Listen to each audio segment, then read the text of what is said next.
I think the thing with pelvic floor is that it's really about quality of life. It's usually not life-threatening. So I think in the past, often doctors, it's been, sort of overlooked, or women just thought it was their lot in life. You've had a baby, that's the way it is. And that's really changing. And we are so grateful for that. And we're grateful to be part of that.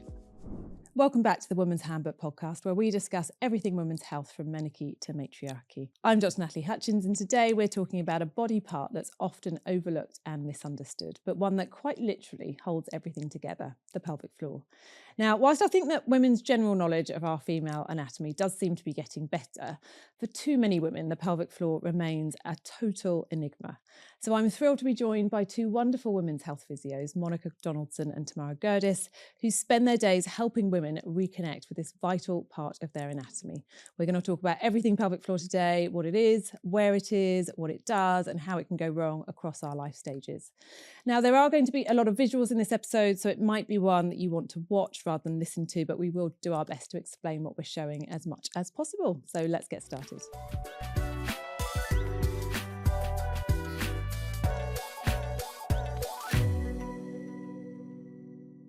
Hi, Tamara and Monica. How are you? Good. Thank you for having us. We're so excited to be here. Thank you so much for coming. Yes, thank you. It is really an honour to be with you. Yeah, well, I'm great. I think it's such a great topic. I think there's lots of misunderstanding and lack of knowledge about the pelvic floor, and it causes so many problems that often we're not aware of. So I think this is a really good episode to do, don't you think? Well, we're pretty biased, I think. We could literally talk for a whole week on this, so you will have to just we're going to have to condense it into an hour. Keep us in check. Yes, absolutely. I think the thing with pelvic floor is that it's really about quality of life. It's usually not life-threatening. So I think in the past, often doctors, it's been, sort of overlooked, or women just thought it was their lot in life. You've had a baby, that's the way it is. And that's really changing. And we are so grateful for that. And we're grateful to be part of that. When I talk about pelvic floor, I think most people, men and women, would think Kegels. Pelvic floor means Kegels, but not much more than that. Tell us exactly, what is the pelvic floor? What do we need to know? Your pelvic floor muscles are like any muscle in your body, but they literally form the base of your pelvis, the floor of your pelvis. And very importantly, they surround your urethral sphincters, so they help to control continence.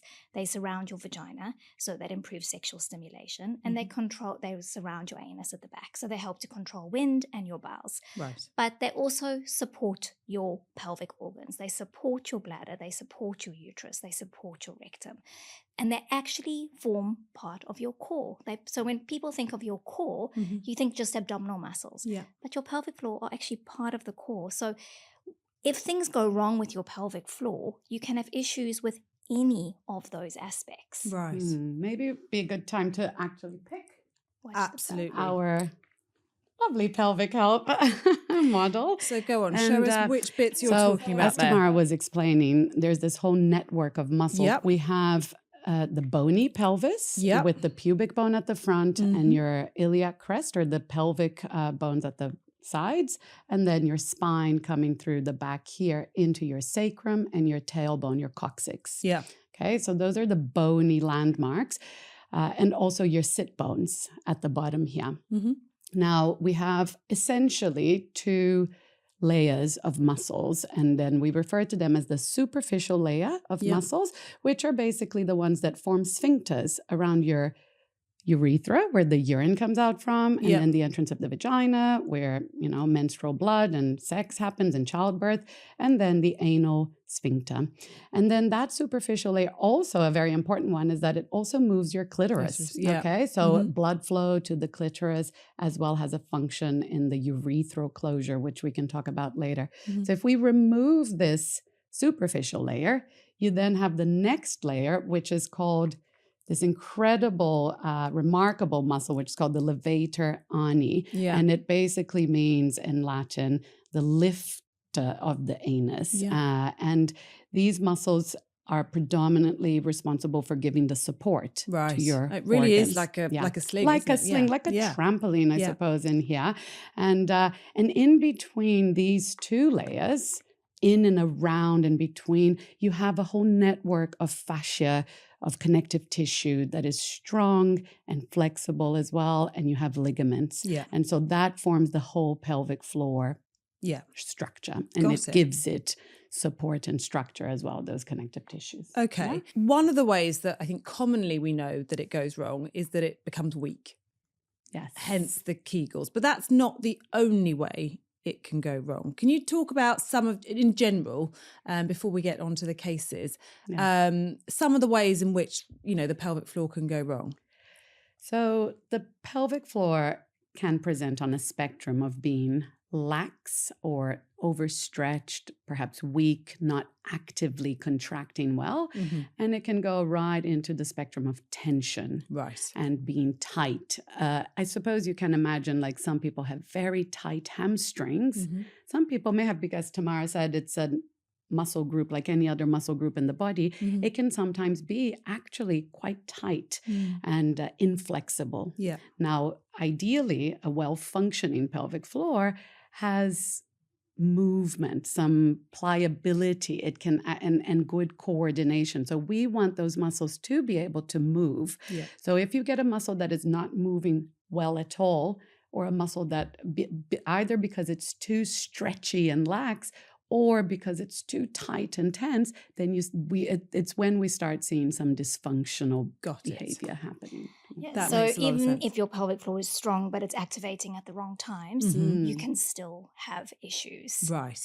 And then another thing is that you can actually get trauma or damage to pelvic floor muscles, which can either happen during childbirth, or if you're chronically constipated, so you're creating a lot of intra-abdominal pressure the whole time, and that in itself then will cause dysfunction because you can get unevenness between the two different muscles. Right. And then what we call the levator hiatus, which is this area over here, which is where you have your urethra and your vagina coming through. If the muscles, which attach to the pubic bone in the front, if they come away a bit from there, we call it a levator avulsion, this area opens up wider and it makes it easier for the organs to drop out, which is then what we would call a pelvic organ prolapse. Right. Okay. And the most common way because I have heard of that, and is the most common way that happens via childbirth? Usually. So a levator avulsion is usually, so if you would have, so a cesarean, it's a very low risk. It's usually vaginal delivery, but then there's certain risk factors within a vaginal delivery that increases that risk. Okay. And how common is that? It's a bit variable. And the problem is that they're not really checking for it. Right. Yeah. And it's actually very difficult to check for it. Like you need like a 3D ultrasound or an MRI in order for it to be properly sort of assessed. When we do our vaginal examinations, we can usually pick up if there's a partial or a full levator avulsion. Right. Unfortunately, they haven't figured out how to fix that yet. I was just about, that was going to be my next question. So they haven't figured out to fix it. But the difference is that we know women who have an avulsion have an increased risk of developing prolapse.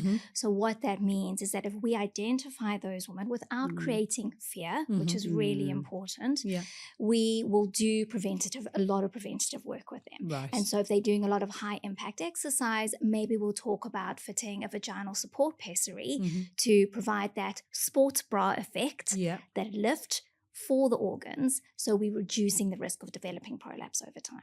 Interesting. And another interesting factor of levator avulsions is that sometimes you would think that most postpartum women would really, really benefit from doing a lot of pelvic floor muscle training or Kegels. And that is sometimes not the case in a levator avulsion, because if you have a muscle that has possibly torn away a bit internally from the attachment on the bone, what you may then create a lot of is just an overactive pelvic floor because it's trying to hang on to where it is. It's shortened and might be more in spasm. And so the whole function, the whole assessment and what you decide to do with that is different from just training hard. And that's why I brought floor. up, the fact that most of us think about pelvic floor and then we think Kegels, but actually that's not necessarily the best thing to do in all situations. No, is very it? often we will see a woman who's got leaking or she's got issues with her bowel control, and actually she's overactive or the tone of the muscles is increased. And we actually have to do more down training before we start any strengthening. So unfortunately, women who are not being assessed properly and are being told to go sit on like an Emsella machine, the electromagnetic machines, I'm going to ask you about those. which does like 11,000 pelvic floor contractions in 28 minutes.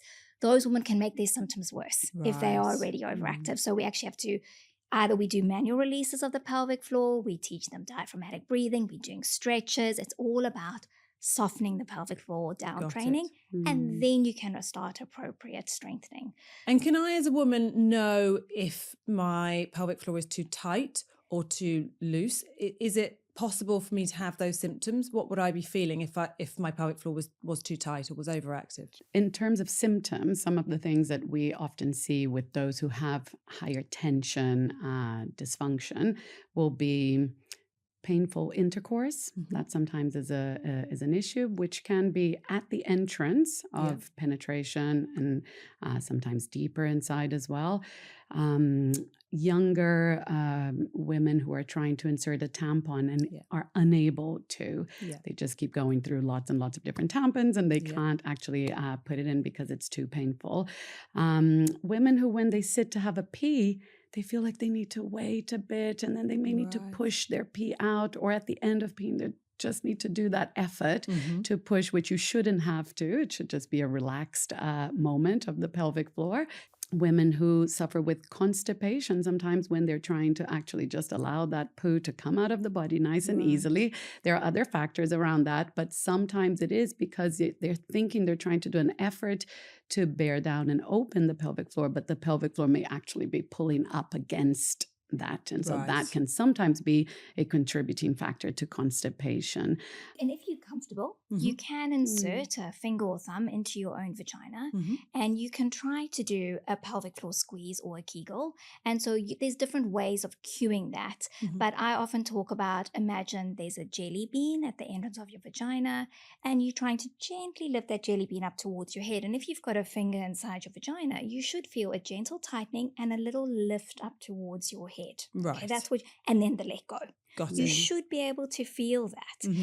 And if you can't, and you've got these symptoms that Monica spoke about, you would start to think maybe my muscles are a little bit too tight. Got it. Obviously, if you're not feeling anything, it could be weakness as well. Okay, yeah. But then you wouldn't necessarily have those symptoms that Monica's talking about. Maybe you've got more of the leaking of urine, the vaginal heaviness sensation, more of those sort of symptoms. The other thing to remember is that when we look at the studies, about 30 to 40% of women actually activate their pelvic floor incorrectly.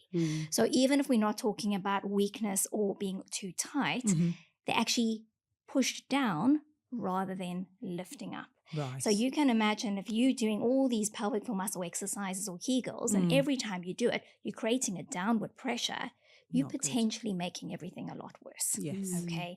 So it's really important. So if you can do the finger check as well, because you, once again, you could do that feeling of stopping a pee or stopping a fart or lifting a jelly bean at the vagina, and you should feel that upward motion and that release. But if you feel your fingers being pushed out your vagina, that's an indication that you're probably not doing it correctly. And other things, I'm just going to say, other things that women commonly do when we're checking pelvic floor is they think it needs to be a much bigger movement than what it is. So often we see buttocks squeezing, inner thigh squeezing, big chest lift, holding breath and pulling their tummy muscles in. And when we actually teach women, no, it's actually a lot less than that. Let's think of this section here around the entrance of the vagina and the urethra.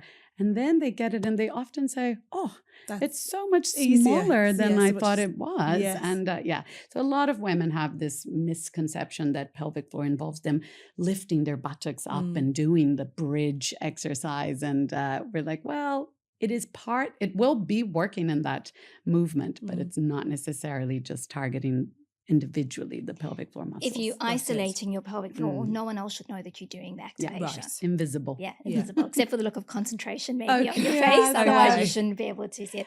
So we've got the advantage that when we assess women, we have access to real-time ultrasound. Yes. And so we can actually show them their pelvic floor muscles working. Yes. And that is often what then allows them to get the correct activation. Because you know that you're doing Correct, it right. because you Because can't often you see can't it. exactly. It's not like your biceps where you go, okay, on, off. You can't see it. Yeah. Yes. So sometimes seeing it on the screen, you go, oh, now I've got it. Now I get it. Okay, so let's talk about the woman who has just had a baby, because I think a lot of women who are pregnant, having just given birth, it's probably one of their biggest fears, that their perineum is going to be ruined, that they are not going to be able to have sex again, that they won't be able to enjoy sex again, that it might interfere with, that how active they can be. What's your advice to women in terms of, looking after your pelvic floor during pregnancy and after childbirth? So during pregnancy, we are now recommending all women come in to have an assessment in their second or their third trimester, because we now have such good evidence of what we can do to actually minimize the risk to the pelvic floor and the perineum. So we're doing stuff like we're teaching them how to do perineal massage, and sometimes they bring in their partners in. If they want to use the Epino, we're going through that. So we know both the Epino and the perineal massage can reduce the risk of third and fourth degree Tell us what tears. the Epino is. So it's this device, it's made out of silicone and it's attached to like a little pump. Mm-hmm. And basically you can pump it up it's like a balloon almost. You but inflate it inside of the vaginal So you put it entrance. inside the vagina, just not all the way in, some of it's sticking out, and you're going to have to hold it there. And it helps to sort of stretch the perineum. And you're meant to be able to get it up to 10 centimeters by the time you are ready to deliver. That sounds amazing. But most women are not able to get to that point. And you're only starting it from about 36 weeks of pregnancy anyway. Right. In the instructions, sometimes they talk about practicing pushing it out. But as pelvic floor physios, we don't love the idea of repeated pushing out something that is already inflated. Actually, in terms of the research, perineal massage actually has better evidence to preventing your third and fourth degree tears than the Epino, but not everyone is comfortable with doing perineal massage, and the Epino is better than not doing anything at all. How interesting. Yes. So for anyone that doesn't know, can you explain about the third and fourth degree tears? So obviously first and second are ones that are very common. Very common and superficial. So your first degree tear yeah. is really just more involving sort of the skin. It's very superficial. Your second degree tear tends to involve muscle. And so if you end up having an episiotomy, that is automatically a second degree tear. Third and fourth degree tears do come back and involve the anus. So your third degree tear would involve sort of the external anal sphincter, and it can involve the internal anal sphincter as well. But your fourth degree tear goes all the way through the external anal sphincter, the internal anal sphincter, and the anal mucosa.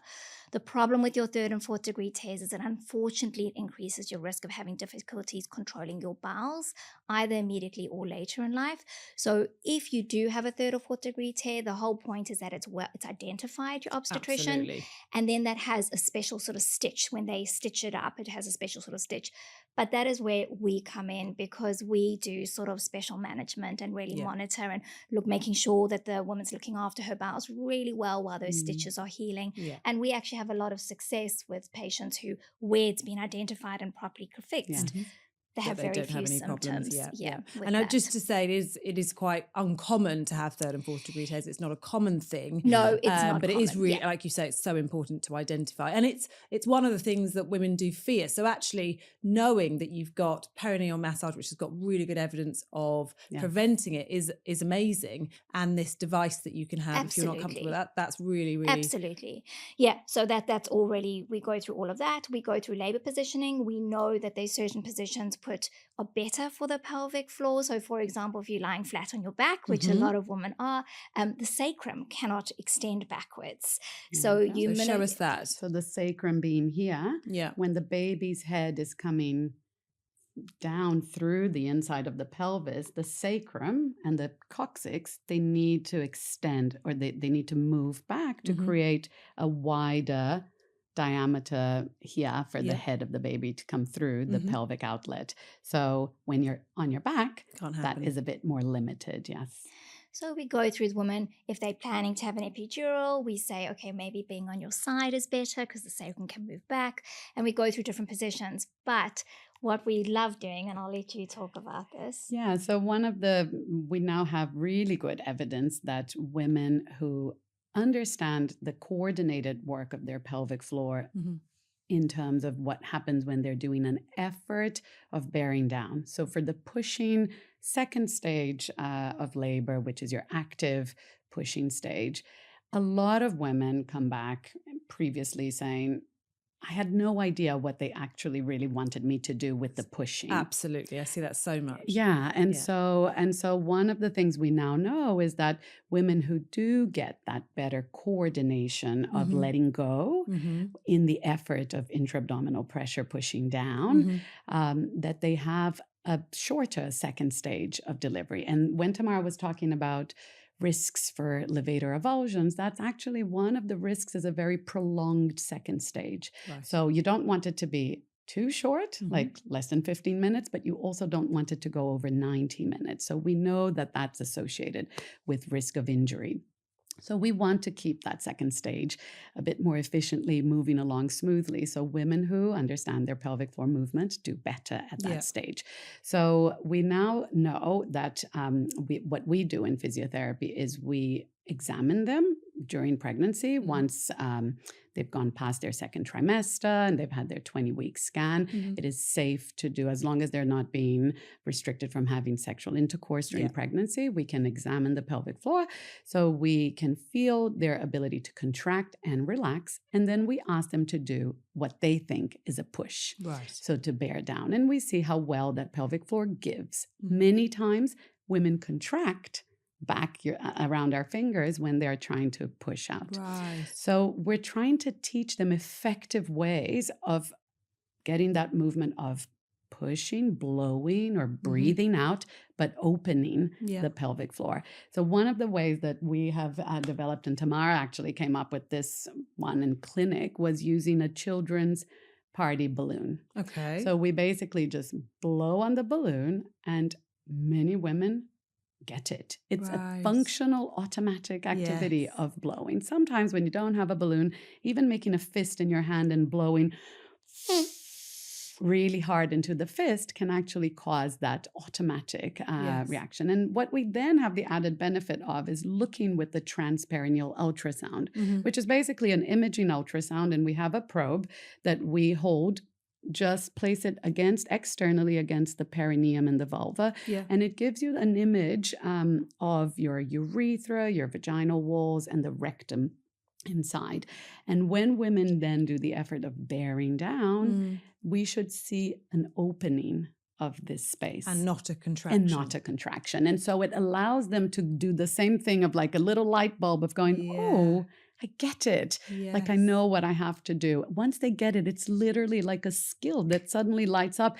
And many women are now going into delivery suites who have been through us, taking their balloons inside their hospital bag. So clever. And they have come back with great feedback. Has been fantastic. I mean, honestly, when I was doing obstetrics, it's so common that, I mean, nobody teaches you how to push. So why would you know how to push? Yes. And often women, the natural response is to push, but to tense, isn't it? And to keep everything. So that's so interesting. So and it's fascinating because doctors are sending back feedback going, tell them thank you because actually you were pushing well, and midwives. So it's really exciting, and hopefully there will be a scientific study that will look at this at some point.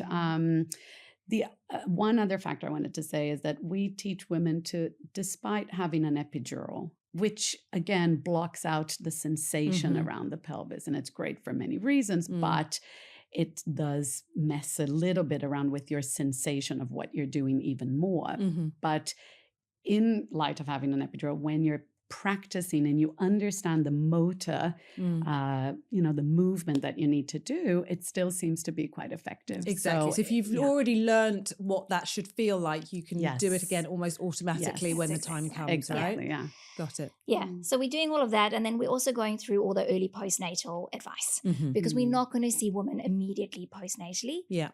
We can if they're having any issues. So we say to all our patients, if you're having significant issues with incontinence or controlling your bowels, please come in earlier. Yeah.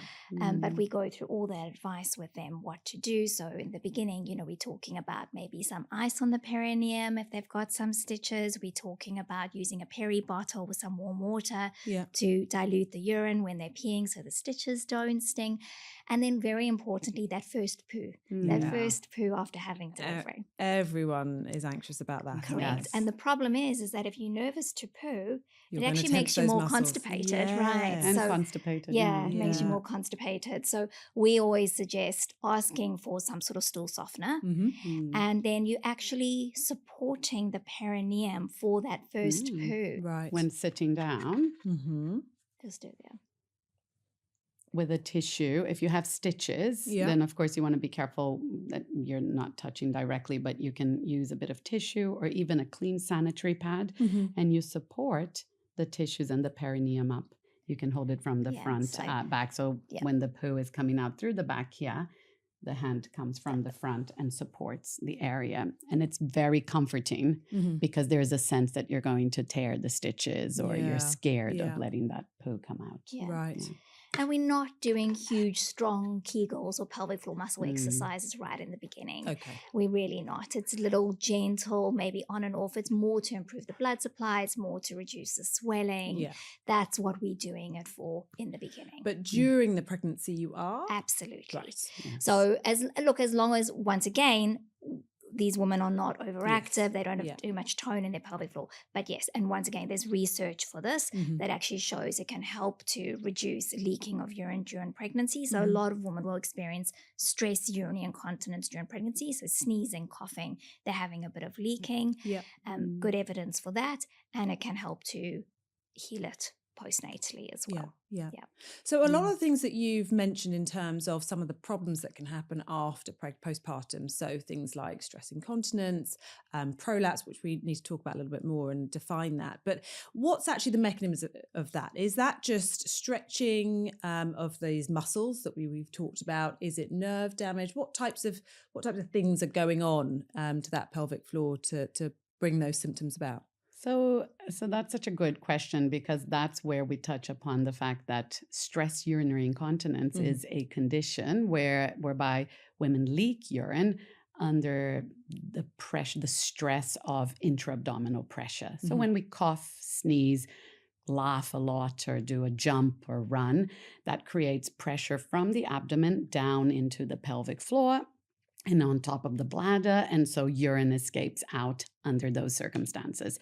There's a misconception that that type of incontinence only happens in women who have had a vaginal birth, but we see it happening quite a bit with women who have had a C-section. Yeah. And so there are different mechanisms behind why we get stress incontinence, and it's actually more complex than we actually think. But in cesarean section, it's not going to be because there has been a big stretch to the fascia and the ligaments and the muscles.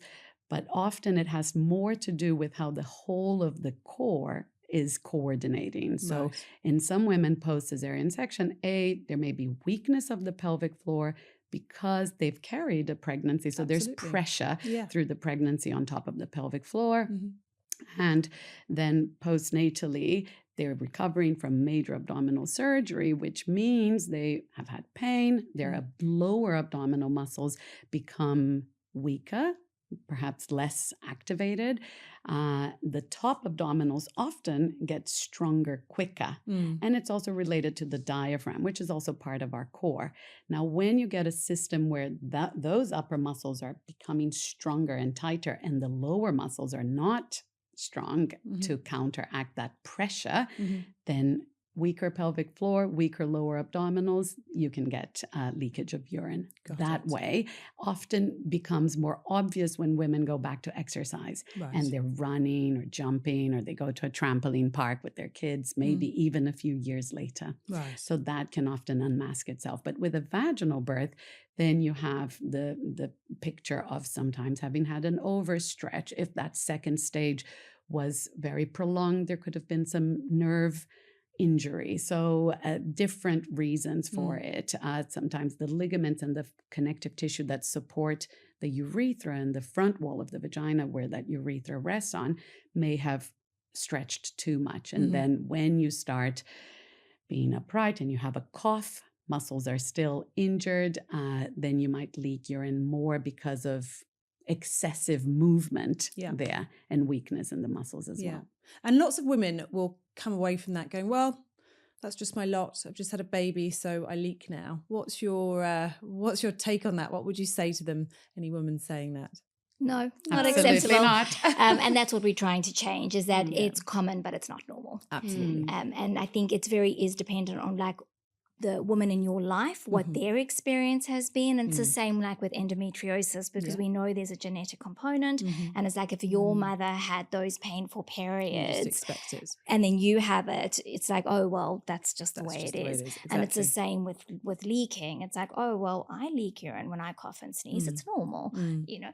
So we're really trying to change that. And no, you shouldn't be accepting it. And there's a lot you can do about it. Yeah. And I think also it's important to give women hope that it will go away. It can get better. There is things that you can do to make it improve, right? Absolutely. Yeah. Absolutely. And I think the fact of the timing of life as well, because often these conditions do improve over time postnatally.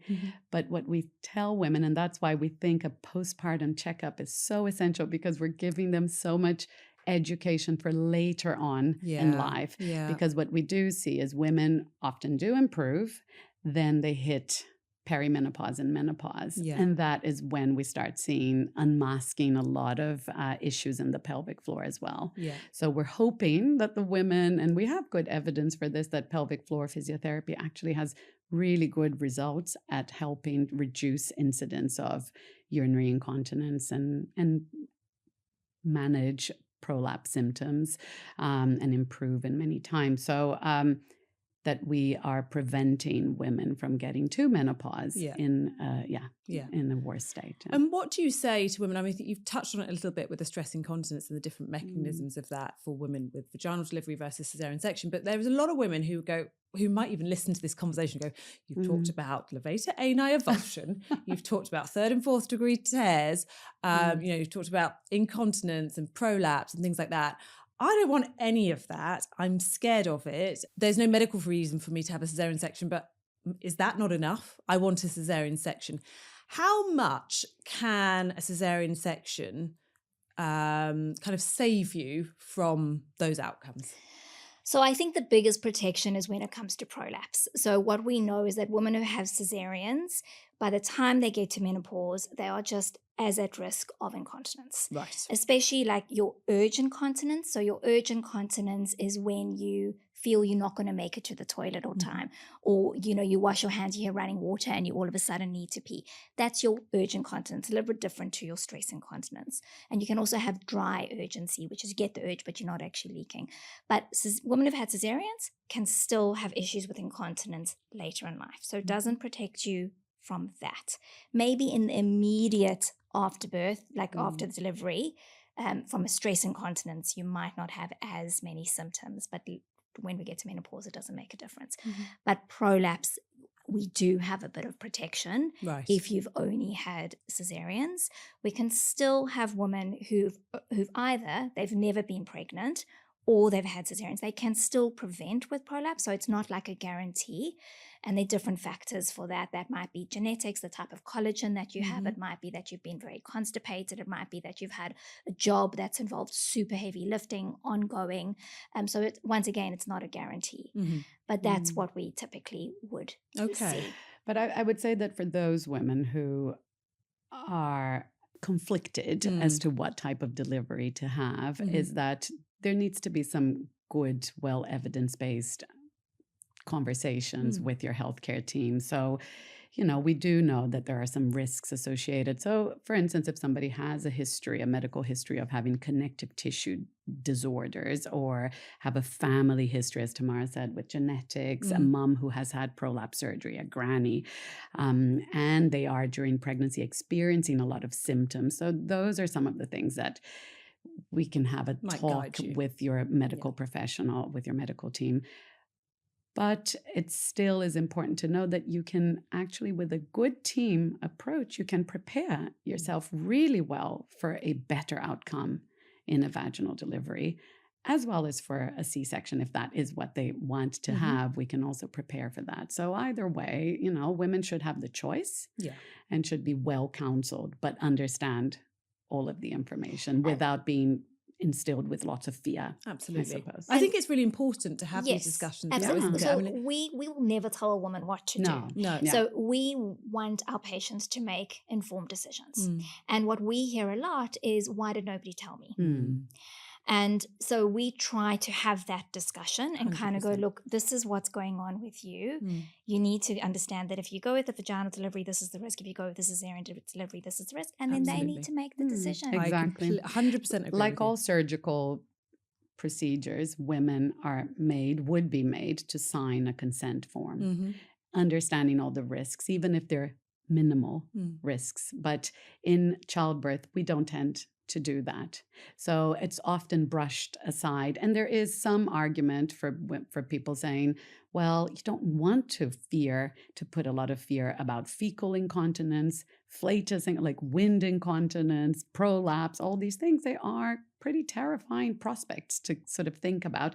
But when it is, I think, when we can try to control that fear component and give the information a very factual, non-fearful way, I think women are adults. They should be able to understand. It's not just talking about those risks, it's also talking about the benefits of a vaginal delivery as well. So you've got to have talking about the microbiome and the recovery and everything like that. So I think I agree with you. I think these are clever women who are able to understand that information and able to weigh it up and decide what's right for them in their particular situation. So for example, like a woman has had a 3rd or 4th degree tear.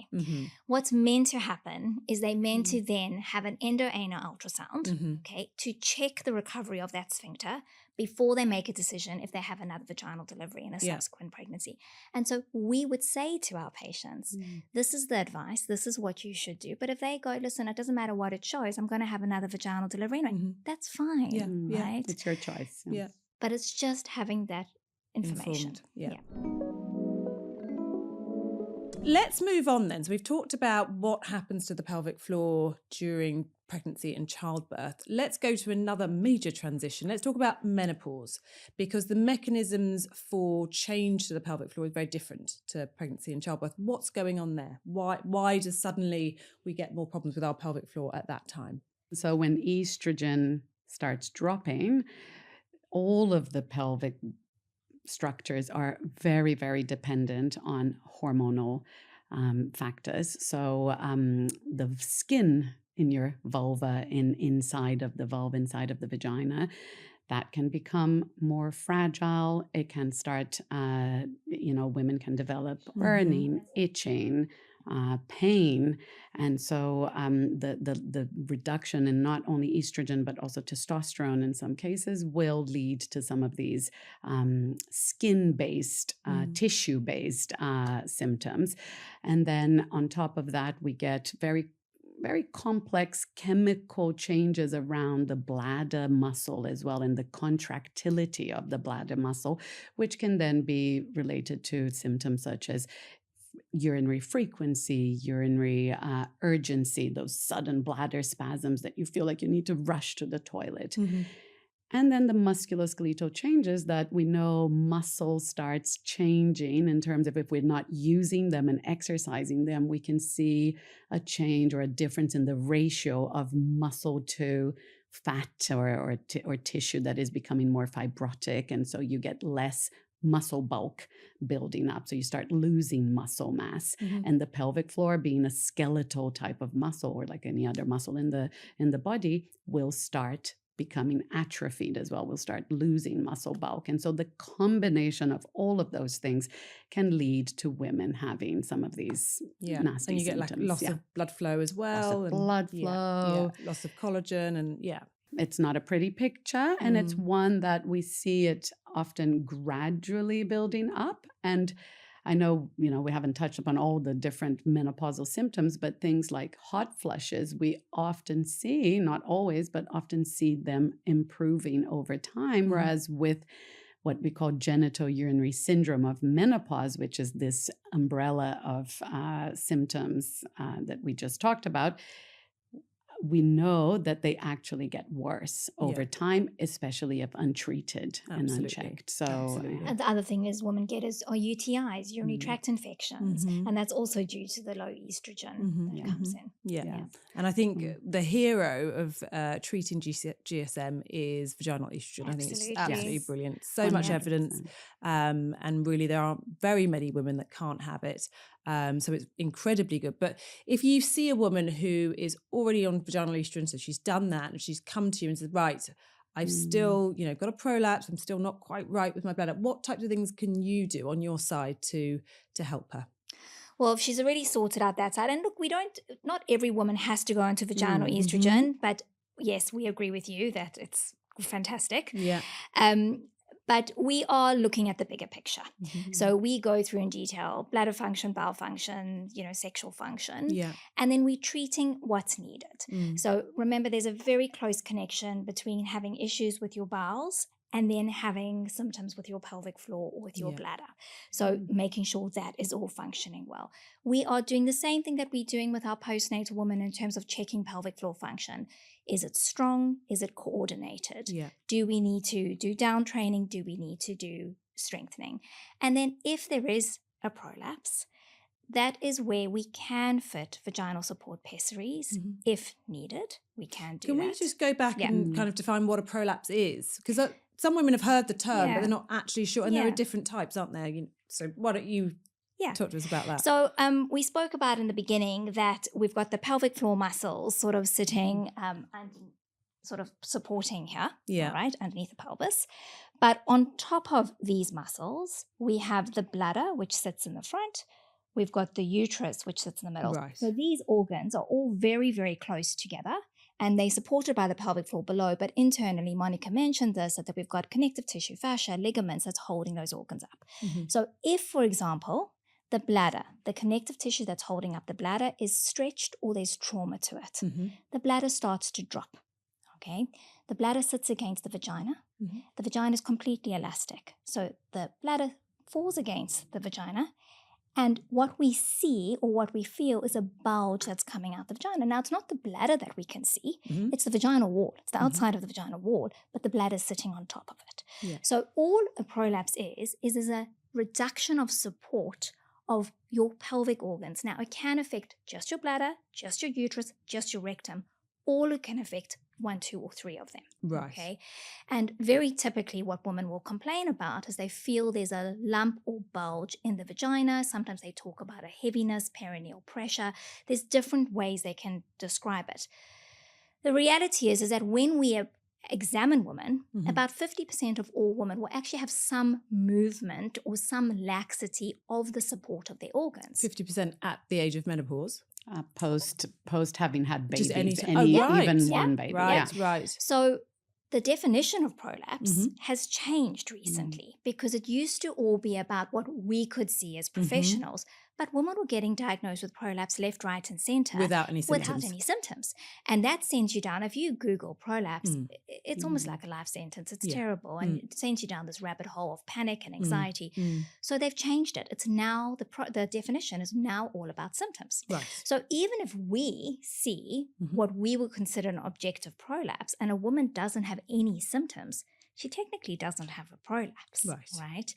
We might still have a discussion because we don't want it getting worse when potentially she could become symptomatic. Yeah. But prolapse is all about symptoms, but it's basically a reduction in support of the organ, so it's dropping onto the vaginal wall. Yes. Basically. And when it presents postnatally, Yep. it tends to be transient. Yes, absolutely. I was just going to say But that. then at the time of the menopause, that's when you really see it kind of coming out, or women complaining of those symptoms, but actually it doesn't go away. Is that correct? Or... So look, some women who present with prolapse after delivery, sometimes it doesn't always go away. More often than not, I would agree with you, it lifts and it's good, and women are asymptomatic. And then yes, at menopause, but often at menopause, it's not always that it's gotten worse. It's that because now the vaginal tissues are dry because of the lack of estrogen, we become more aware of what's happening in our vagina. Yes. So often just by using that topical vaginal estrogen, they don't have symptoms anymore. Yeah. Okay. Yeah. So sometimes it's just that. And is it often that the damage is done during childbirth, but perhaps they haven't come to your clinic, they haven't seen you, they haven't got any treatment, but they've been able to compensate because they're young and their muscle tone's very good and, you know, their vaginal tissues are very good and healthy. But actually once they almost decompensate because their estrogen levels are going down, you get that muscle atrophy that you were talking about, that's when you see the symptoms come through. Is that... I'd say it's very multifactorial. Yeah. As you said, you're getting a combination of all those things we talked about: muscle wasting, increased sensitivity around the tissues. And often what we do see, unfortunately, is women at that stage of life, they're getting tendon pain from their hip or their back or other aches and pains, which puts them off exercising, which makes them, you know, go into that cycle of suddenly becoming more sedentary. Yeah. They're not sleeping well. The whole system is going into a little bit more failure, I suppose. And that's a perfect storm for a prolapse to also rear its head, I suppose. Yeah. Okay. So, okay. And what can women do about it? Because obviously you can help with retraining their pelvic floor. How often do you see that that's actually effective? So obviously there is a surgical option as well for prolapse, depending on the degree. But lots of women don't want to go down that route. And also the surgical options are not great, unfortunately. So how effective can physiotherapy be for prolapse? So look, we have some good evidence that prolapse that is not yet beyond the entrance of the vagina or just at and above. So I suppose maybe a good way to explain, because Tamara did all of that explanation, and sometimes the visual is difficult to understand where the bulge or the lump of tissue can be. And so this is a vulva with a sort of a vaginal wall sort of model. And so what Tamara was saying is that if this wall here at the top, at the front of the vagina has stretched, you get the bladder resting down, and what you will then see more at the entrance is a bulgy tissue there. Okay, which sometimes is actually not noticeable until you are standing like this. So if you're lying down, the bulge kind of can just rest back in. If it's the back wall, again, you might see a bulgy movement like that, but again, it might just be more visible in standing. So we often do examinations in standing or squatting, because women do sometimes say, I go to my gynae, but nothing, not criticizing gynaes, but they're often in stirrups and they're on their back. They're not going to really see a meaningful, what for them is a meaningful prolapse at the end of the day. And the woman will say, I'm feeling something. And they'll go for a check and they get told, there's nothing there, you're fine. Yeah. And we get them in standing, and all of a sudden you can really see it there. But in answer to your question, going back to the evidence shows that women who have symptoms of pelvic organ prolapse, that they going through a course of physiotherapy, understanding how to manage their pressure, their intra-abdominal pressure well. So that means if they're straining to have a poo, we need to stop that and teach proper defecation dynamics. If they are straining when they're exercising, a lot of breath holding going when they're lifting their weights, that's something that we can work on, those techniques from the top down. And then we're looking at their pelvic floor. Can we get less tension, or can we get more strength, etc.? All the things we talked about before. So in those cases, we do see some women who go on to manage without any other intervention, just good, full, holistic core approach to it, and intra-abdominal pressure, changing things, and pelvic floor muscle training.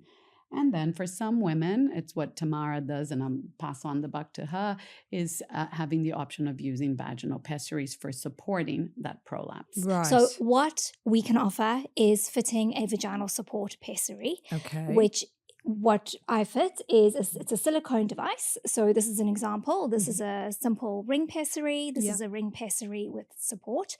And you get different sizes and you get different types of pessaries. These are Gellhorn and this is a cube pessary. And depending on what type of prolapse a woman presents with, we would choose a different type of pessary. Right. Now, these go inside the vagina. So they don't go in whole like this. It actually gets folded. It goes inside the vagina and it actually sits at an angle. It doesn't sit like that. It sits at an angle. Right. So it sits behind the pubic bone at the front and the cervix at the back. And I describe it to my patients as a sports bra for their organs. So it's just going to help to hold everything up. Okay. And a good fitting pessary, you cannot feel. You forget that it's even there. And women are fascinated by this. I was going to ask, because they do look a little bit intimidating, don't they? do. Yeah. But once it's inside, you cannot feel it. And it's for women who wear tampons or menstrual cups, you can't feel it when it's inside, right? Yeah. So it's the same thing with a pessary. Yeah. And so I actually will teach women how to self-manage a pessary. So they learn how to insert it and remove it themselves, which actually reduces the risks of using a pessary. So very different to the way gynaes would do it, or, you know, it was done in the past. Absolutely. And it gives women full control over when they want it. And sometimes we have young patients who've just had a baby and they maybe have a few symptoms, or they've got a family history of prolapse, because we know there is a bit of a genetic link. Yeah. So if you have a mother, a sister, an aunt who's had prolapse, you do have a slightly higher risk of experiencing prolapse yourself. Okay. So some women preventatively would like to do something. And so those women, I teach how to use a pessary, fit them with a pessary, and they use it just for their exercise. Right. They can just put it in before they go to the gym when they do their strength training, and then they can take it back out. Can I jump in on that one? Because I think an important thing to mention is, as we know, we used to use pessaries a lot more in the older population. So in terms of data of what we don't have a lot of really large body of evidence to talk about the pessary in the postnatal year. Right. But what we see is, we know there are case studies, and Tamara sees that, I think, where by supporting it, by the end, say, of 1 or 2 years postpartum, we do see sometimes tissue changes. So that is absolutely fascinating, because that was going to be one of my questions is, okay, so a woman is putting it in and using it for support while she's doing exercise or something like that, and while she's doing the pelvic floor exercises, but can it actually cure a prolapse? So it's important to understand exactly what a prolapse is. And so women often think it's purely due to weak pelvic floor muscles, and that's actually not the case at all. So the bladder, the uterus, and the rectum are supported by connective tissue, by fascia, by ligaments. And so it's when we get either trauma or stretching to that connective tissue and ligaments that the organs start to descend or drop a little bit. And that is what prolapse is. And so if the bladder drops onto the vaginal wall, the vagina is elastic and it molds into the shape of the bladder. So basically, by putting the pessary in, you lifting everything, and you're actually putting those ligaments, that connective tissue, into a shortened position. Right. And you're potentially allowing it to heal in a shortened position, as opposed to not wearing a pessary. And that fascia and connective tissue and ligaments are always in a stretched position. Very difficult for them to heal in a shortened position.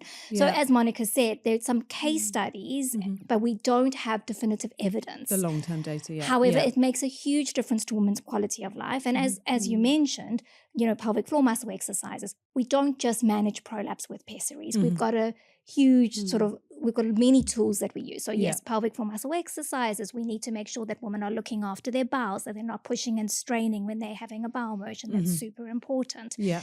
And I think one of the things we chatted before is that the tissue health around the vagina, both during postnatal time and perimenopausal, is going to have a decrease in estrogen, and that's also when they feel it more, right? So a lot of the time, that symptomatic relief of lifting that tissue just also adds that benefit of symptomatic relief, right? Yeah. So the treatment, or the conservative treatment, which doesn't involve surgery, could involve the vaginal estrogens, the pelvic floor exercises, and the pessaries, and together.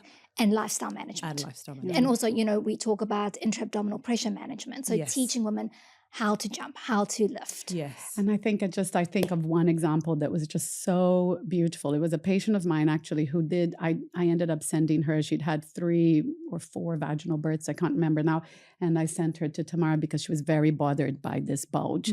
And next thing, Tamara fitted her with a pessary. And the next thing comes a video of her for the first time jumping on a trampoline park with her That's kids and just amazing. doing like a somersault and landing and saying, oh, you've changed my life, just to doesn't have feel to worry. confident Yeah. again. Yeah. Exactly. And this is, like you said, young, active moms who can now have a different option rather than, like you said, not ever exercising again or being scared of doing activities with their kids. Because what's also super interesting is that women who are symptomatic or they worry that they've got a prolapse. So if they go for a run, for example, they often end up gripping their pelvic floor because they think they're protecting the area.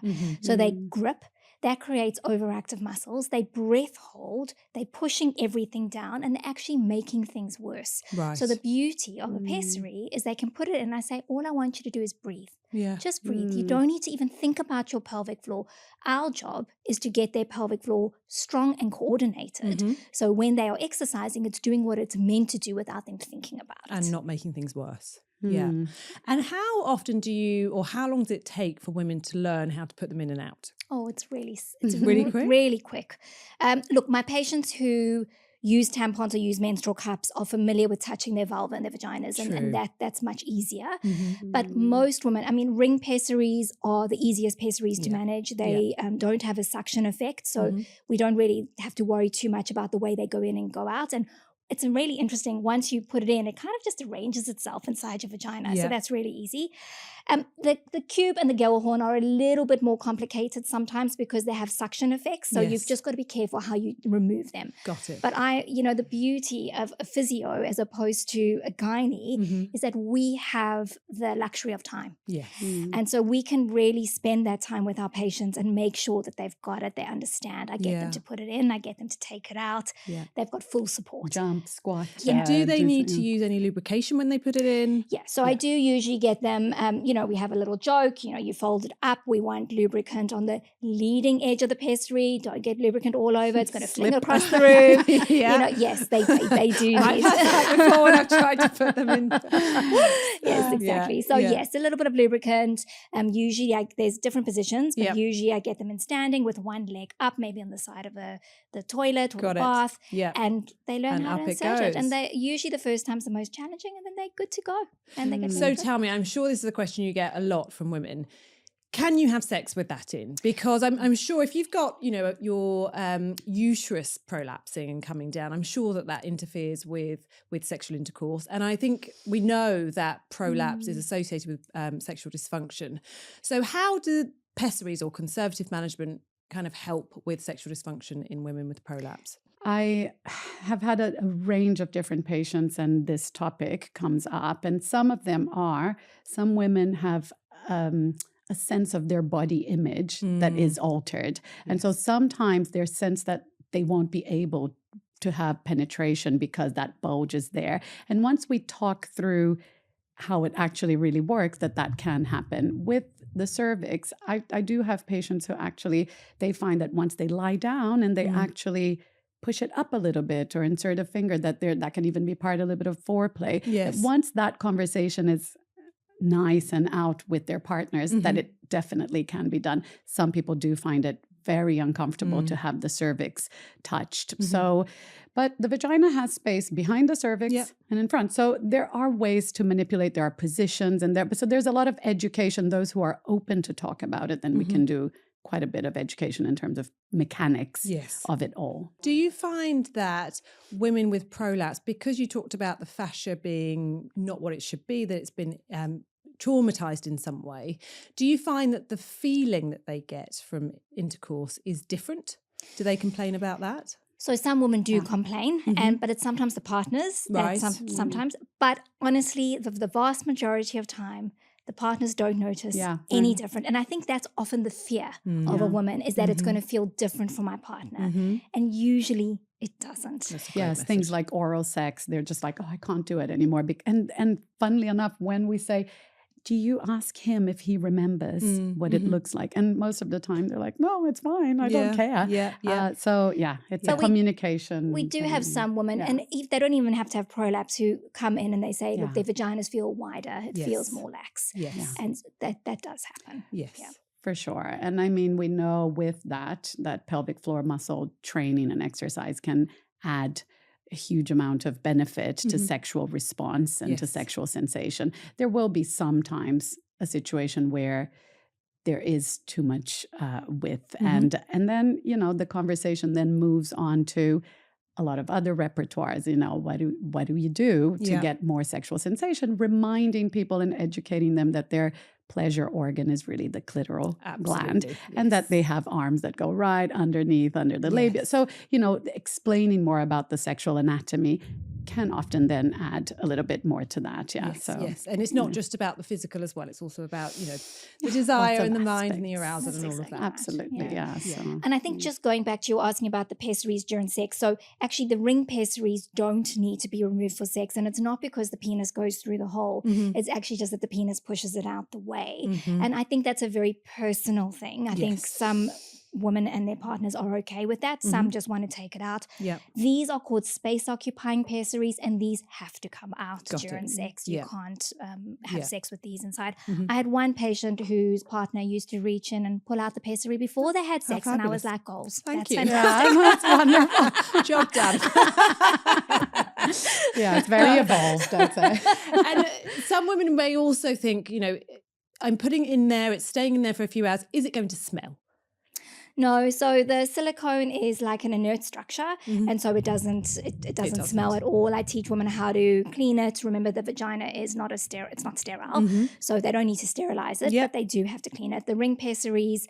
So I am very conservative with my management. A lot of doctors will allow the ring pessary to stay in for up to 3 months, sometimes even 6 months. But I get my patients to take it out at least once a week and leave it out overnight, and that allows the vaginal tissues to rest.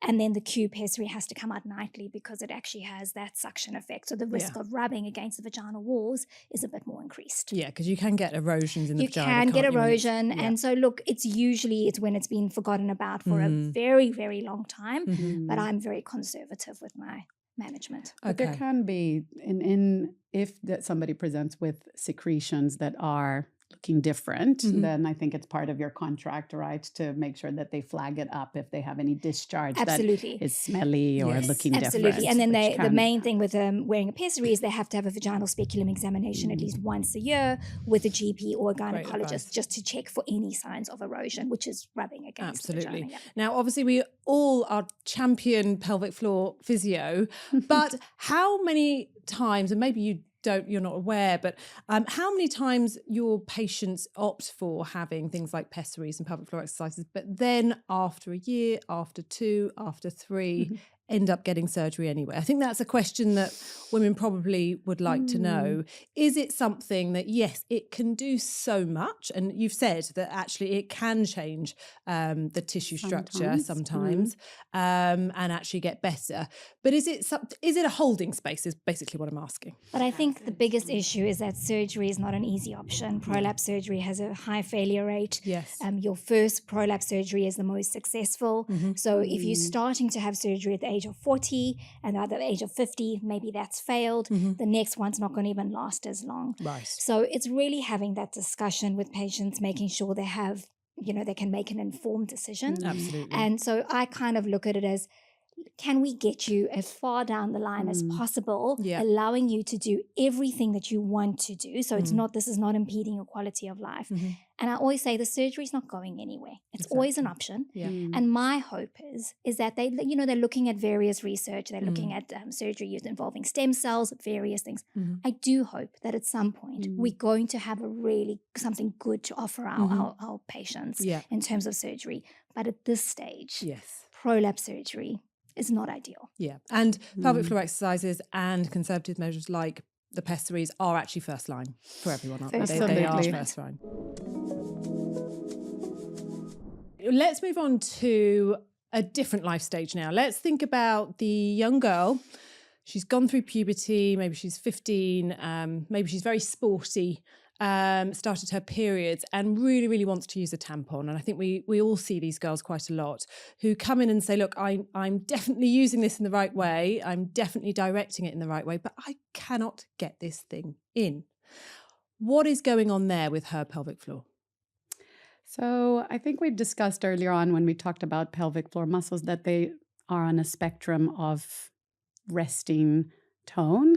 And there are different cases why the pelvic floor may be on a tighter, more tense part of that spectrum. But on top of that, some girls might have a lot more sensitivity at the entrance part of what we call the vestibule, or the area right around the entrance of the vagina.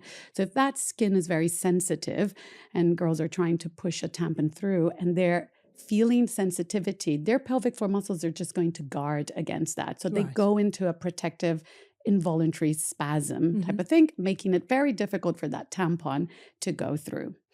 Sometimes it's just actually they think they're doing all the correct movement, but actually, the direction of the tampon is not going in the right way.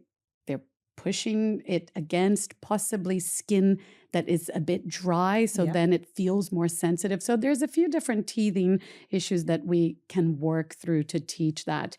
But it is an indication and a flag that we start talking about at that age if they really cannot get a tampon through, to just start talking about the function and their coordination of the pelvic floor. Right. So they should be able to relax and contract those muscles. And if they can't, if it's just feeling very, very tense and hurting to put the tampon in, it is granted to just start investigating that, because we do see that links in with later on when they try to have a first sexual encounter as being a condition that the medical name and the more complicated name is genital pelvic pain penetration disorder, but it falls under, more commonly we call it vaginismus. And primary vaginismus is where somebody won't have ever been able to insert, or without any pain, insert a tampon or have penetrative intercourse. Yeah, I was going to say we usually pick them, if we don't pick them up at that stage, often we don't. They don't often come in about tampons, but they often come in saying, I can't have sex with my boyfriend. They're trying to conceive. And then you ask them, can you use tampons? And they say, I've never been able to use tampons either. Yeah. It's usually the same But person. it's really important for a young girl to have a positive experience with using a tampon, because our brain is very good at saying when something's going to be painful and anticipating that there's going to be pain. So if she struggles with a tampon and she tries multiple times and every time it's difficult, it's painful, she's then going to associate anything going inside her vagina as painful, which is then what sets her up potentially to have pain during sex. So we are on a mission to try and change that. Yes. And so much of that is just down to really basic education of there. I really encourage teenagers, we do talks at school to get that mirror out, to separate the labia, to first understand the anatomy, to feel comfortable with touching. You wash yourself, but it's another part of the body. But there's so much mystique around it, I suppose, that stops people from really, and it's so hidden, right, for girls to really look down below. So good, well-lit mirror. Look at the muscles moving. We teach kids about how those muscles exist, how they move, and how you're also not going to do any damage. I think culturally speaking as well, I think there's a lot of social stigma around using tampons or menstrual cups as well, because of fear that it will break the hymen. And so that's, again, a whole other conversation in terms of a social construct that puts, and we see those women later on who do attend the clinic for vaginismus. There's a whole range of different reasons that can predispose a woman to presenting with that. But one of them can be just purely social constructs, a poor understanding of their anatomy, and leading to situations that then, like Tamara said, becomes a cycle that every time you try, the muscles spasm even more involuntarily. It feels like a wall and nothing can go through that entrance of that vagina. I've got to say, my experience, I've never seen something that is so unbelievably treatable in terms of you'll see a girl and you'll examine her and you can't even get a finger into her vagina. It just it's rock hard and you just absolutely can't. And then I send her to pelvic floor physio. Sometimes I send her to, usually I send her to a psychologist as well, and we do both mind and body at the same time.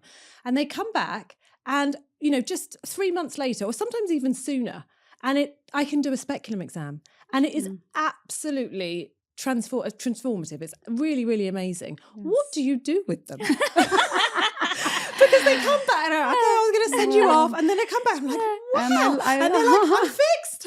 I love that you brought that up, because really that's the conversation we have with every single patient, is that it's not a one-dimensional biology thing. So it's a psychosocial issue that we need to consider, and we unpick a bit because there's pain science involved in it, like the fear and the phobia, I suppose, that develops after a while of anything going through and tearing tissue, and that sensation that they describe of burning, of that something's just going to snap or tear.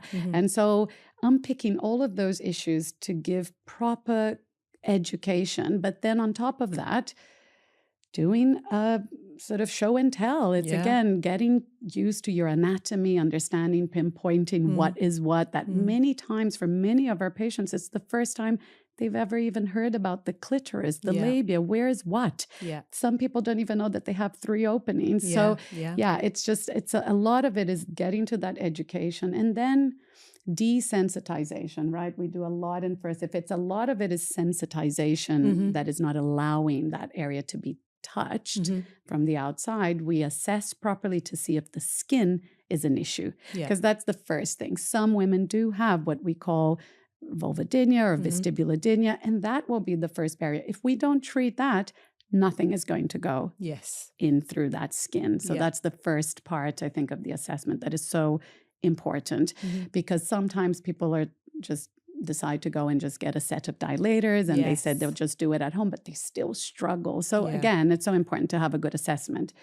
And so we do first, if that is an issue, we have to get through that barrier first and do a lot of desensitization, exposure to touch and to look. And then I'll pass it on to you. What else? No, I was just going to say as well, one of the things is that by the time young girls or women come to us, they often feel there's something wrong with their vulvas and their vaginas.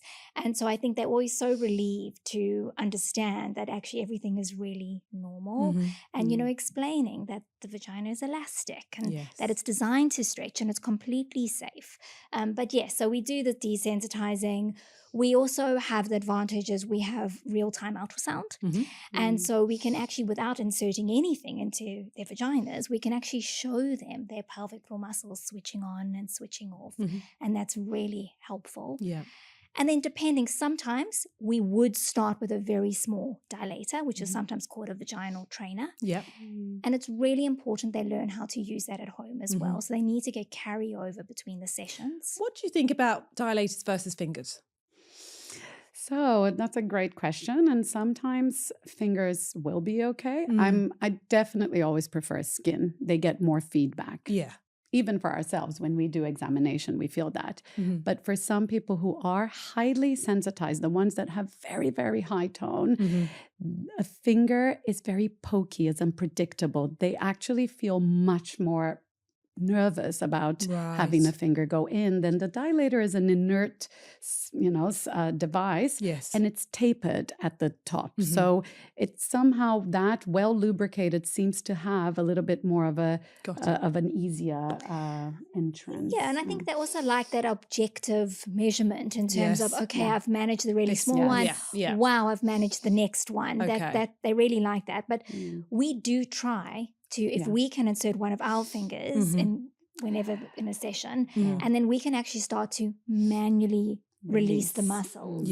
We would insert a gloved finger into the vagina, onto the pelvic floor muscles, and we can actually manually release those muscles and giving feedback to the girl or the woman in front of us. That is one of the things that we can actually do. Got it. And because we're so experienced and trained, it depends a lot on the patient, but if a woman gets on board and trusts you in that moment to have that examination, it is so rewarding for them to see that it's possible to get a finger in. So if we prepare well, and there are some external techniques, sometimes we need to do a lot of preparation of the muscles around. We release muscles in the inner thigh. Like often the inner thigh tendons are really tightly gripping.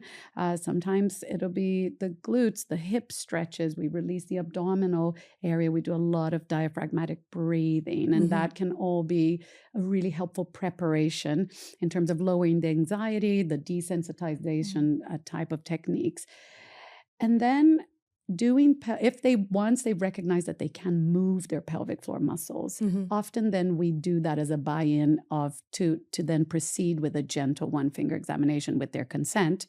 Is if they can contract, and on the release, we're doing breathing techniques, we're seeing if they can tolerate, but we take it very slowly and always what they are in command. Absolutely. So that means it's not another partner. They're trying to kind of control someone else. Once they get that on board, there's a lot of pain education that happens right there and then, which is, oh, I'm feeling burning. No, don't move. So we stay and we've reassured them, I'm not going to move an inch. You just do the breathing.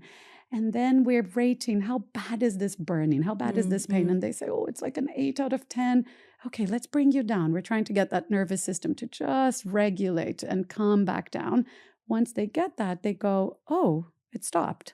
So then that's the buy-in. Okay, we're just going to move another inch. And sometimes it goes quicker than that. And sometimes it just takes a long time. I think it's important though, because I realize we've been talking about tampons, and actually we're not usually doing this with young girls. No. Yes. So we're obviously not doing No, internal. we've moved on to the 18-year-old. Yeah, that's right. So we're not we've doing the moved internal on. work with the young girls. Yeah, of course. Okay, No, so, absolutely not. Yeah. Of course. With the young girls, I think the great thing is that they're not at that stage of being so wound up about it. So often it's going to be a lot more about education, anatomy, teaching the simple practicalities of... And the mind-body connection. Yeah, just teaching for sure. that as well. For sure, yeah. I just did want to mention or ask you about how often you see these types of girls who then go on to be diagnosed with endometriosis and things like that, because that is a bit of a link. And I know we don't have time to get up, but I did just want to get your view on how common you find that being. I would say that if the girls are usually not coming to us because they can't use a tampon, I must say, unless they've got a mother who understands that connection and is bringing them in. Yeah. They would often fail at using a tampon and just forget it and move on to pads. But the girls who are being referred for endometriosis, then we find out that they're having difficulty with using tampons. Yeah, and we do get the ones who are referred for vaginismus, who they may have come through a gynae referral, but perhaps they're then looking at trying to conceive or can't have a speculum, inserted. But when we dive a little deeper into their menstrual history, we then find that. And sometimes there are cases, I've certainly examined quite a few women who have come originally with vaginismus, who then when you are feeling inside their pelvis, it's rock solid. We talk about it being like a frozen pelvis, and sometimes that cervix, instead of being in the center, it's actually really deviated towards one side where there may have a lot of endometrial adhesions. And so I wouldn't say that that's the majority of the cases for sure, but there are sometimes cases when you sort of then go, I think you need to be investigated for this as well. Yeah. But I think what we are noticing is that girls are getting referred much earlier now. They've been worked up. So GPs are picking up very quickly that this could possibly be endometriosis. They're getting to see the right specialists, and those specialists understand the value that we can add on and are referring them on. So I think that's something that we've seen. Yes, that's brilliant. very much so, yeah, which is great. It's it's wonderful Finally. that we... Yes, I know.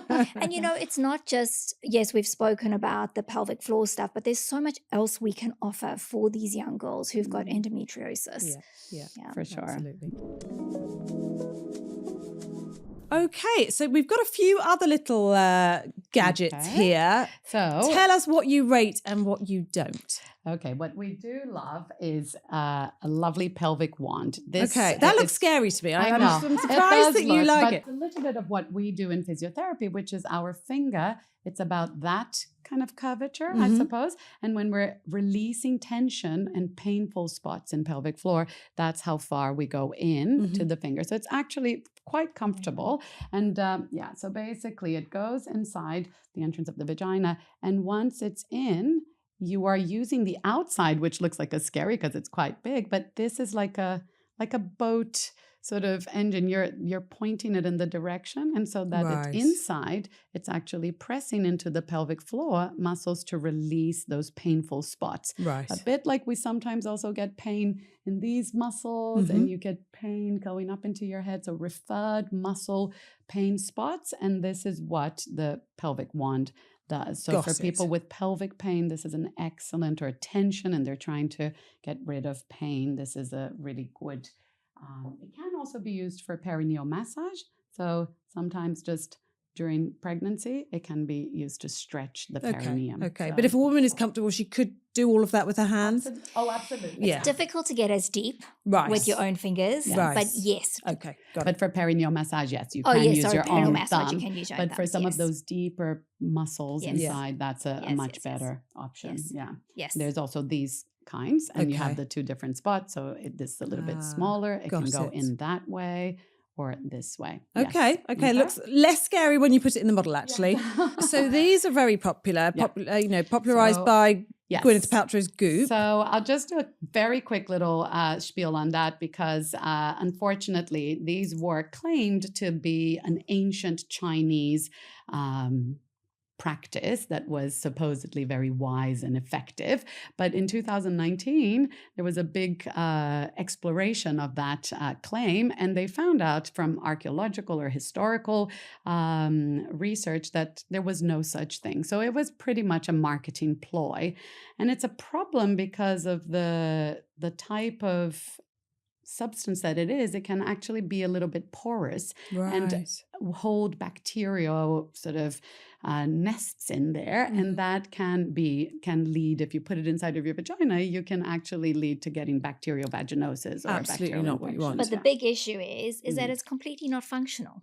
So you're just getting your pelvic floor just to hold, which we don't want, and that's where the that could increase tension. Absolutely, yeah, So exactly. because they say you should walk around with it and hold it, but we never recommend that actually. So when we do vaginal weights, we would use something more like this. So it looks more like a tampon, and then it opens up, and then you put weights inside. But we would get our patients to do their exercises with it in, rather than just walking around holding it. So it becomes much more functional, becomes more like a weight at the gym that you do. And a common mistake women do as well when they do their weights inside for pelvic floor is that once that weight is inside, if the weight goes up and it rests in the pelvic floor area like this, then you're not really doing a lot. Right. So that weight has to be in a correct place for the muscle to be actually working to hold it there. Right. So that's something that if women are not sure, we then talk them through. Okay. So an absolute no for the jade eggs, yes for the weights, and yes for the wand. For some people, for not some all. people, yes. Yeah. Okay. Yeah. So a lot of women can go online to Amazon. I just bought this for about £30, not very much. So a lot of women can go online and buy these types of devices, and it's called a Kegel toner. And so if you're having, or you think you're having problems with your pelvic floor, you assume that it's weakness, you could go on and buy something. What's your view on women doing that? So this is electrical stimulation, neuromuscular electrical stimulation. And so that probe goes inside the vagina and it's meant to stimulate the muscles. Now, in the research, what we know is that only women who've got really weak pelvic floor. So we rate pelvic floor muscle strength out of 5. And really, if you've got a 0 out of 5, a 1 out of 5, or a 2 out of 5, that is appropriate for you to use. But you can do it at different settings depending on what you are wanting to achieve. I'm sure those are pretty standard at what they are set. If you know your muscles are weak, you could go ahead and you could try that. Okay, but that's a big if. Correct. So that's the problem. And that's the thing, is that even if you inserted a finger into your vagina and you kind of went, okay, I'm going to try and activate my pelvic floor. And if you didn't feel anything, remember we've said that potentially your muscles could be on the overactive or too tight, too tense side. Yeah. Are you going to make things worse? Probably not, but you're Yeah. probably not going to achieve it better. anything. Like Yeah. it's probably not going to change anything. We have one called the MyoPlus, which is a little bit more advanced than that. It does EMG, so it actually picks up what the muscles are doing, and it can do neuromuscular electrical stimulation. But e-stim, which is what we call it, can actually be very useful for women who have an overactive bladder. Okay. So that's when you have urgency. So you feel like you need to pee, and then as you see the toilet, you can't control, the urine starts to come out. So that's what we call an urge urine incontinence or overactive bladder. So we can do e-stim at a different setting to actually help with the bladder, right? Right. So those machines, I think, that you can just buy online are probably going to be more, I don't know what setting it is, but it's probably going to be more for weakness, right? They usually have different preset programs, and some are for overactive bladder, some are for stress urinary incontinence, and they're going to have different settings. I think it's just making sure that people understand that it may be more complex than that. And so it does help some women, but I would say that if they've tried it for 6 to 8 weeks and it's really not changing their picture, to then maybe make sure that they get a good assessment. I feel less concerned about women trying that than like going and to sit on one of these Emsella machines. Yeah. Tell me about the Emsella machine, because those look... Well, they sell it that, you can do like 1,000 pelvic Kegels in like 2 minutes or whatever. Is that really good for you? I mean, we've tried it, Tamara and I, once, and what we thought was, again, the jury is still a bit out in the open. There's some evidence that it can help a group of people. And we felt when we used it that it really targets the superficial, the outer muscles of the pelvic floor. So perhaps for some women who have very lax, weak, they can't really get it. They may be getting some benefit of getting those superficial muscles, perhaps for sexual dysfunction, maybe sometimes for stress incontinence, although there's a lot of complexity around that as well. But it doesn't get the lift component, the deeper layer of pelvic floor muscles. So for prolapse, for stability, for support, for understanding, again, the movement, it's really not going to do a lot. And the biggest danger is, of course, those ones that we've talked about already so much, which is the high tension pelvic floor. So it could really make somebody worse. Yeah. So that's the problem we have with it, is women who are not being properly assessed and then just taking that as a panacea for everything. So that's a problem. And it's super expensive. It's usually sold as a package. And then, we get women coming after 2 sessions saying, my symptoms have gotten worse and I've been locked in for, 6 sessions. I've paid thousands of dollars and now what do I do? Yeah. Okay. So we are very careful about sort of prescribing that. Okay. So that one, I think that one's a no. That one's definitely no. Well, without an assessment, no. Okay. Yeah. All right. Now, moving on to let's talk about her, an 18-year-old with vaginismus. So some devices that potentially, we talked about these already. So silicone dilators, you like those, and we talked about the reasons why, so that's good. What about this? This is the ONUT device. What do you think of it? So we really like it. So basically, it's like a barrier.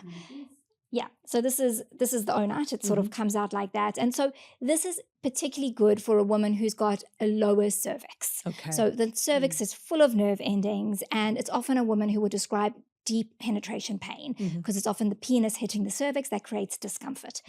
So if you put the ONUT on, so you're depending, the pink penis. So you can layer it, so that creates a buffer. Yep. So the man is still going to have pleasure because most of that pleasure is going to be towards the tip of the penis. And depending on how much depth you want to reduce, you can layer it up 1, 2, 3, or 4. Creates that barrier. Yep. And I must say, patients who've used it with their partners, I've had pretty positive feedback on it. It's a good one. Yes, also for women with endometriosis who have a lot of deep penetration pain. Absolutely. It can make a difference. Yeah. Okay, that's a good one. That's a good. What about these? So this is a Kiwi vibrator.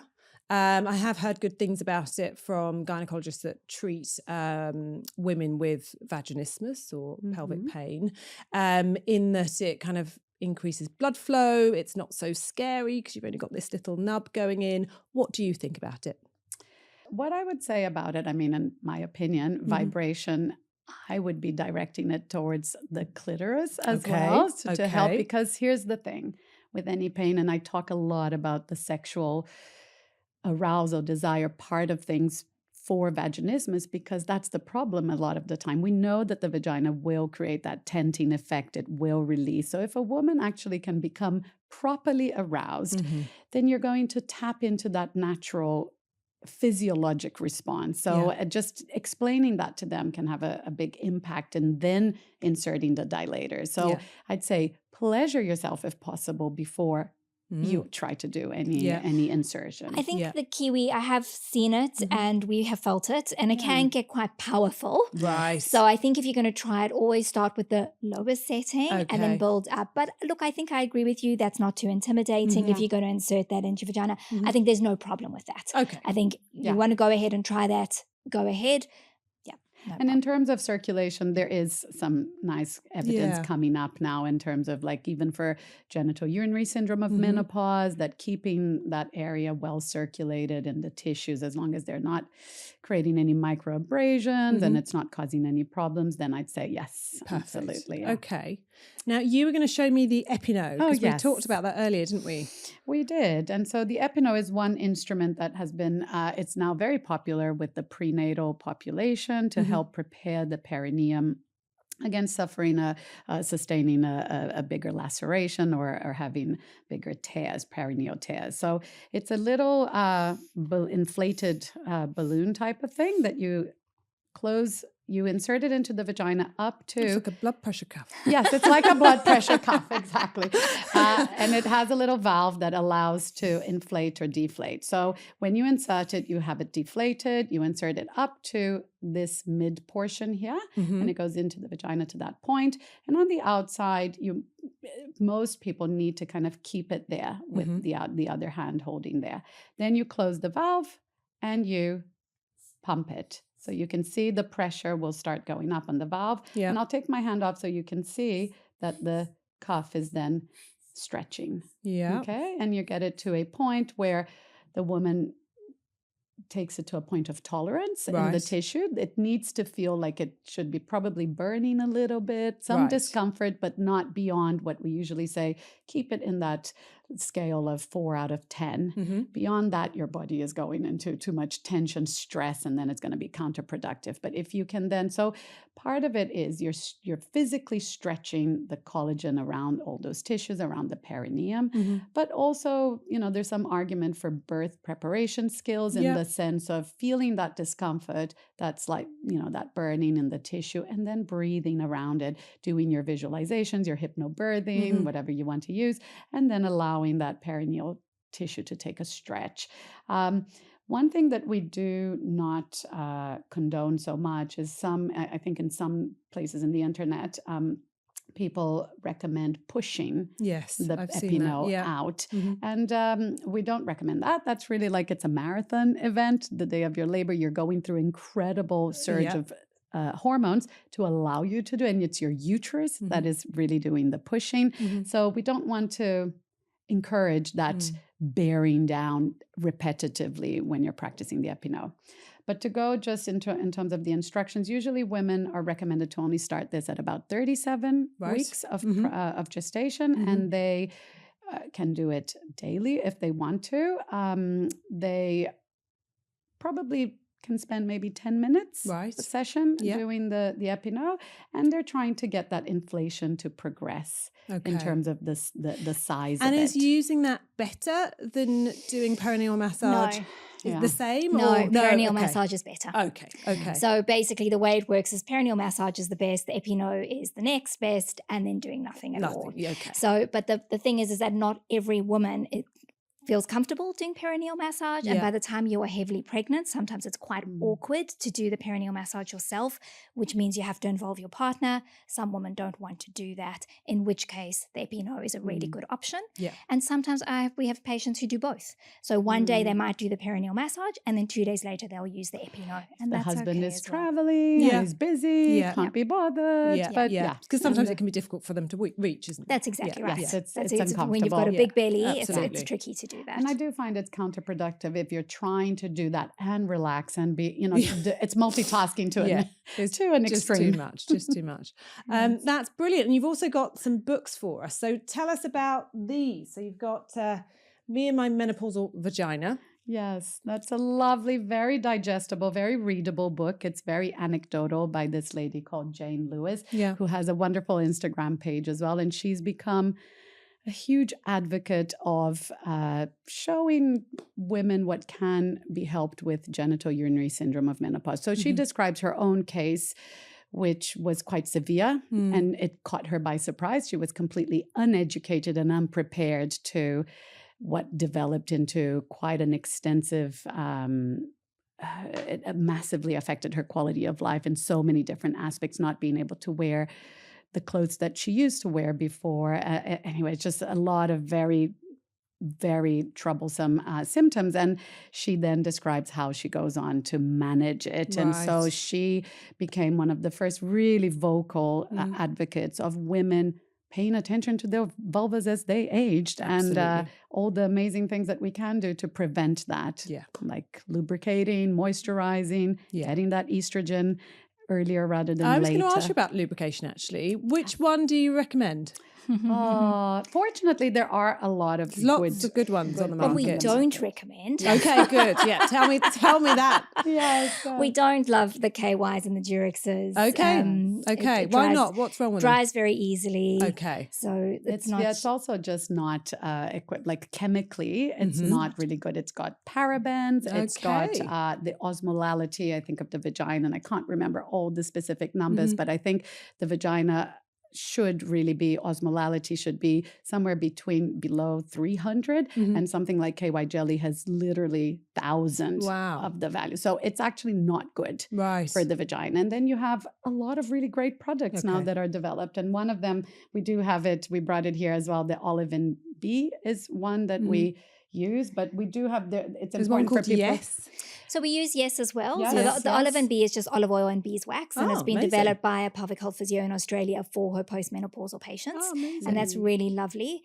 And then yes, we use the Yes products, which are organic products, and we usually recommend to our patients the water-based one, but they do have the oil-based one as well.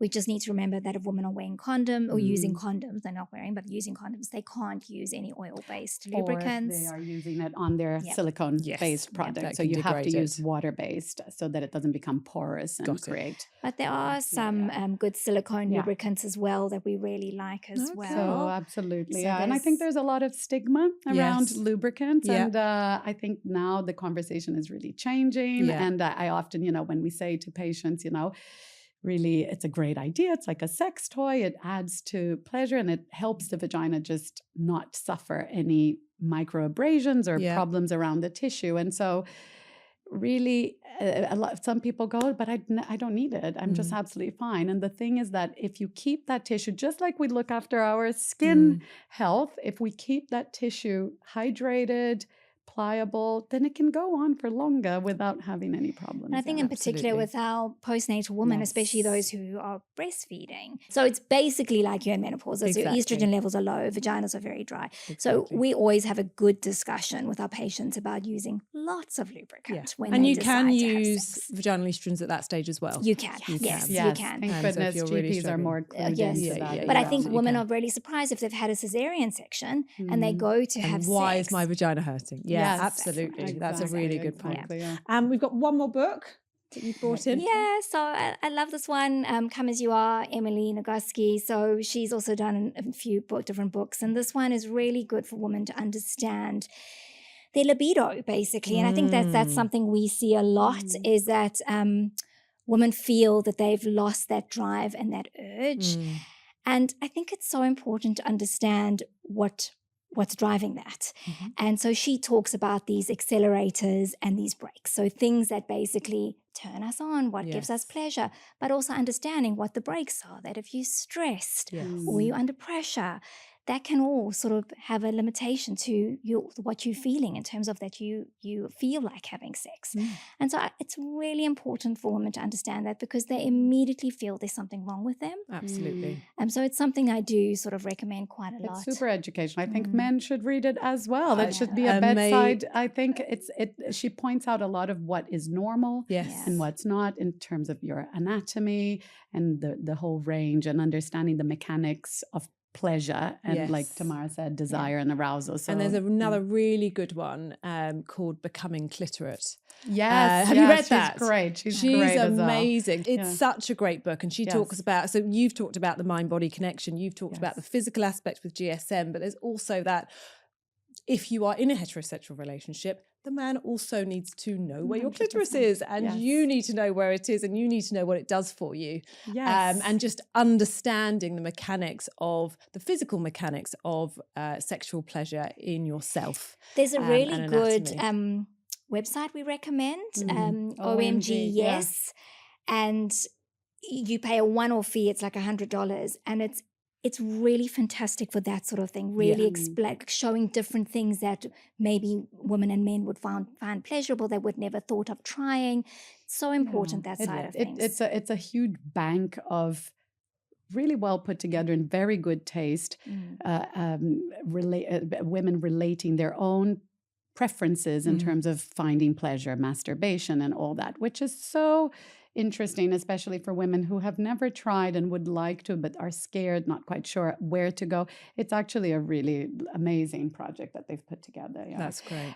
But I think going back to the clitorid thing, which I think is just so incredibly sad, is that still in medical school, the clitoral anatomy, I don't know quite now in this day and age, is still not really taught to its full extent. So we're still just in such baby steps in terms of the understanding more and more the sexual anatomy of women. And I think there's a lot more research that needs to go into it. But yes, and a lot more education of women themselves, a lot more education and of men. Exactly. For sure. That it's not all about penetration.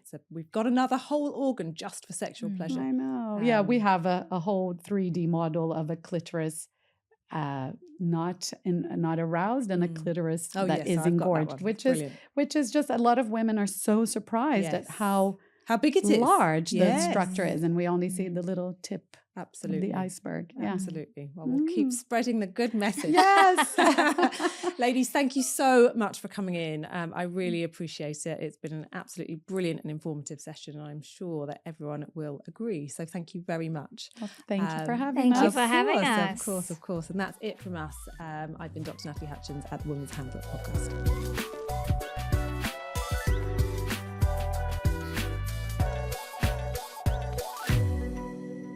The content of this podcast is for educational purposes only.